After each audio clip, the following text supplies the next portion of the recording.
Ladies and gentlemen, let's begin with an uncomfortable truth. Relationships are built on trust, and betrayal, whether by a man or a woman, fundamentally shatters that foundation. Now, when a woman cheats, what is the first thing she says? It's not always a direct admission of guilt. In fact, more often than not, it's a rationalization. When a woman cheats, the first words she speaks are not just words.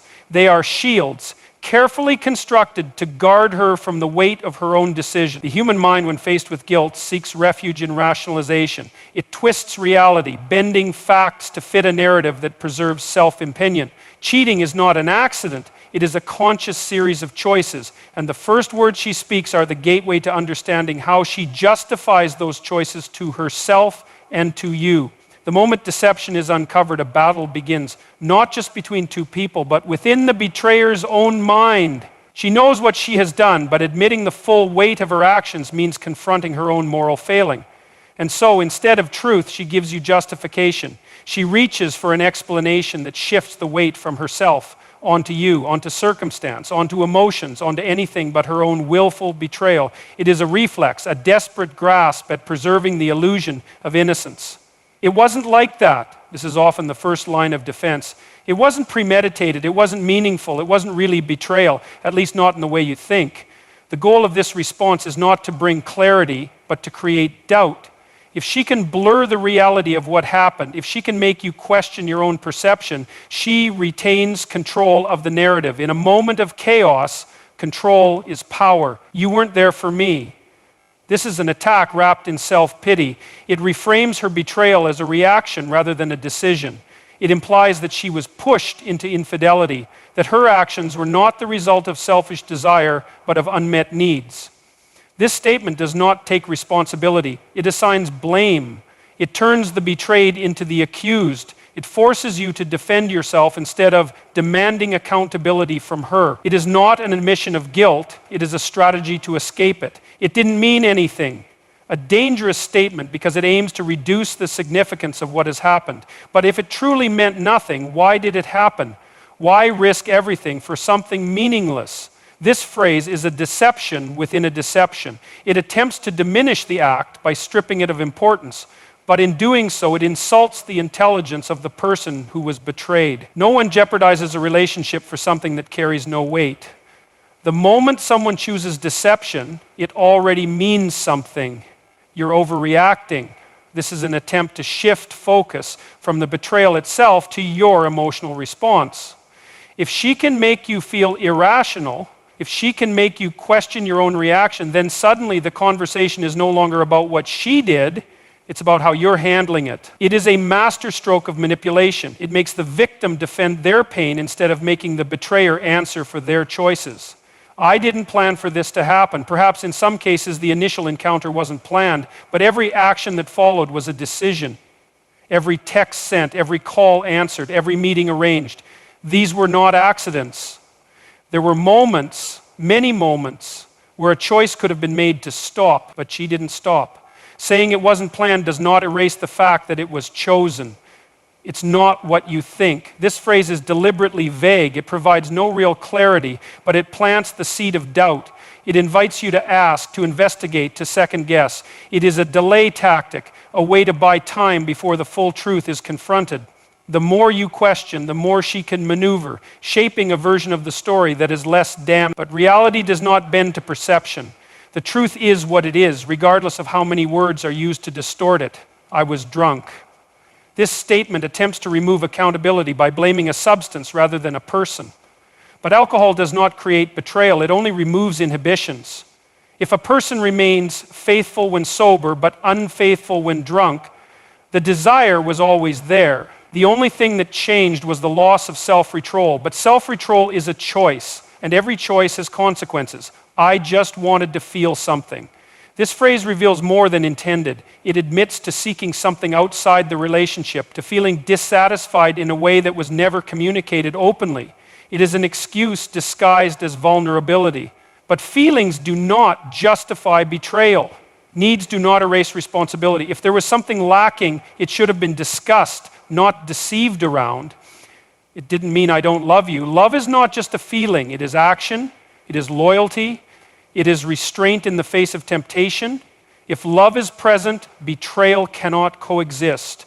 This statement is an attempt to separate the act from its consequences, but that separation does not exist. If love is real, it protects. If love is true, it does not destroy. To claim love while committing betrayal is to misunderstand the very foundation of what love means. You don't understand, a phrase that silences rather than explains. It assumes that the betrayed party is incapable of grasping the complexity of the situation. It creates an artificial barrier where the betrayer assumes the position of wisdom while the betrayed is left confused, uncertain, questioning. But betrayal is not complex. It is a choice, and choices have consequences. The act itself is simple. The excuses are what make it complicated. I was lonely. Everyone experiences loneliness, but not everyone chooses betrayal. This phrase suggests that loneliness grants permission to abandon integrity. It is an attempt to make cheating seem like a survival mechanism rather than a betrayal of trust. But loneliness is not an excuse. It is a condition that should be addressed within a relationship, not outside of it. Seeking comfort in deception only deepens the very isolation that was feared in the first place. It happened, and now we have to move forward. This is an attempt to bypass accountability. It suggests that dwelling on the betrayal is the real problem, not the act itself. But one cannot move forward without first addressing what has been broken. Healing does not come from avoidance, it comes from truth. Moving forward is not a command to be given by the one who caused the pain. It is a privilege that must be earned. Each of these statements serves a purpose, to justify, to diminish, to redirect, but none of them change the reality of what has occurred. They are words designed to control the narrative, to manipulate perception, to avoid the consequences of choice. Understanding these phrases is not about punishment, it is about clarity. When faced with betrayal, the first words spoken reveal more than just a defense. They reveal the mind of the person who chose to deceive. And in those words, you find the truth they are most desperate to hide. Truth is the foundation upon which all meaningful relationships are built. And when betrayal enters the picture, truth is the first casualty. A person who cheats does not just betray their partner. They betray reality itself. They construct a false world, a carefully curated illusion designed to keep their actions hidden. When confronted, their instinct is not immediate remorse, it is self-preservation. And self-preservation in the absence of integrity manifests as deception. The truth is dangerous to the one who has deceived because it threatens the fragile structure they have created. To admit the full weight of their betrayal means to acknowledge the damage they have caused, and that is a burden few are willing to bear.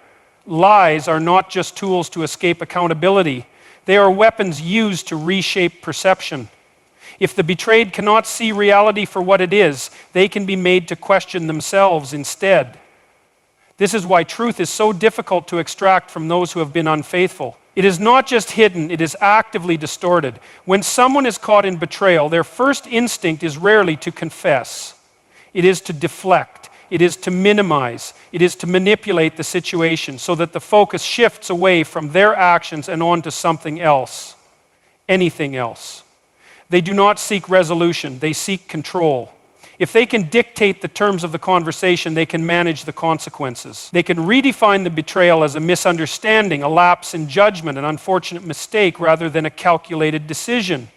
But deception is not a mistake. It is intentional. It requires effort. It demands secrecy. And when secrecy is discovered, the liar does not abandon their strategy, they double down. Denial is often the first response because the longer they can maintain uncertainty, the more time they have to construct a more believable excuse. If denial is not possible, then the next strategy is justification. If they cannot say it didn't happen, they will argue that it happened for a reason beyond their control. If they cannot erase the truth, they will attempt to reframe it. But truth does not bend to personal comfort. Truth is indifferent to feelings. It exists whether one chooses to face it or not. The person who demands truth in the face of betrayal is the person who refuses to be manipulated. They are the person who values reality over comfort, clarity over illusion, and that is what makes them dangerous to the betrayer. A liar cannot thrive in an environment where truth is non-negotiable. Their entire existence depends on the flexibility of perception. If they can make you doubt, they can continue to deceive. But if they are faced with unwavering demand for honesty, their illusions begin to crumble. Responsibility is not just about admitting what has been done, it is about owning the consequences of those actions. Many will confess to betrayal in a way that removes personal accountability. They will say what they think is necessary to move past the conversation, but they will not fully acknowledge the weight of their decisions. They will apologize, but their apologies will be laced with excuses. They will admit to actions, but they will refuse to admit to intent. They will say, "I made a mistake," rather than "I made a choice."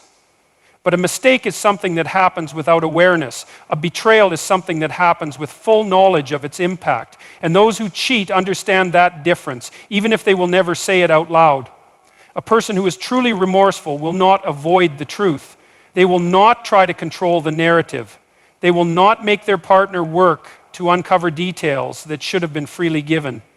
The moment someone withholds truth, even after being caught, they are showing that they value their own comfort over the pain they have caused. A person who genuinely wants to repair what has been broken will offer full honesty, not selective fragments designed to minimize their own guilt. Truth is not just about words, it is about actions. It is about whether the person who betrayed is willing to stand in the destruction they have caused without trying to sweep it away. It is about whether they choose to sit in discomfort rather than trying to make the betrayed move on before they are ready. The one who demands truth is the one who refuses to be pacified with half measures. They are the one who understands that without full transparency, there is nothing left to build on. Most people do not lie because they do not know the truth. They lie because they fear what the truth will cost them. A person who has been unfaithful understands that truth exposes them. It removes the layers of justifications they have built for themselves. It leaves them vulnerable, and vulnerability is something they have spent their entire deception avoiding. But real responsibility means standing in that vulnerability and facing the reality of what they have done. It means allowing the betrayed to feel their pain fully rather than rushing them to forgive. It means accepting that trust, once broken, is not something that can be demanded, it is something that must be earned. Demanding truth after betrayal is not about punishing the one who has deceived. It is about refusing to live in a reality shaped by their lies. It is about taking control of one's own perception, about ensuring that the future is not built on the same falsehoods that allowed the betrayal to happen in the first place. The one who refuses to be lied to is the one who values their own dignity above the illusion of comfort. No relationship can survive without truth. Any attempt to repair trust without full honesty is nothing more than a temporary delay of further destruction. Those who try to move forward without full disclosure are not rebuilding. They are sweeping dirt under a rug, hoping it will never be uncovered again. But deception does not disappear. It lingers. It poisons. It waits for the moment to resurface, and when it does, it destroys whatever fragile illusion was left. A liar who is allowed to escape full responsibility will always lie again. A betrayer who is not forced to confront the full consequences of their actions will always find justification to betray again. And the person who tolerates partial truths will always live in the shadow of deception. There is no peace in ignorance. There is no security in illusion. The only path forward is truth, and truth is only valuable when it is absolute. To accept anything less than the full truth is to accept that the betrayal is not truly over. It is to accept that some part of the deception still lingers, hidden beneath unspoken words and half-revealed details. It is to choose comfort over reality, but reality always has a way of making itself known. The choice then is not whether to face the truth. It is only whether one chooses to face it now or later, when it is far too late to do anything about it. The foundation of any relationship is truth. And when betrayal enters, the first response reveals everything about the one who deceived. Their words are not just explanations, they are strategies crafted to control the narrative, to evade responsibility, to manipulate perception. The one who cheats does not seek truth, they seek escape. And the one who is betrayed is left at a crossroads. Accept the illusion or demand reality. Rationalization is the weapon of the betrayer. Truth is the armor of the betrayed. The moment you accept excuses over accountability, you allow deception to thrive. The moment you tolerate half-truths, you permit further lies. The person who demands full honesty is not cruel. They are the only one standing on solid ground while the other clings to shifting sand. No betrayal is an accident. No deception is meaningless. No excuse erases the fact that a choice was made over and over until the truth was no longer sustainable. The first words spoken after cheating are a test of integrity, of character, of the willingness to take responsibility. And if the first response is not full truth, then trust was never valued to begin with. You do not rebuild from lies. You do not heal from half-truths. You do not move forward without confronting reality in its entirety. The one who demands truth after betrayal is the one who refuses to live in the shadows of deception. And that is the only person who ever truly escapes it.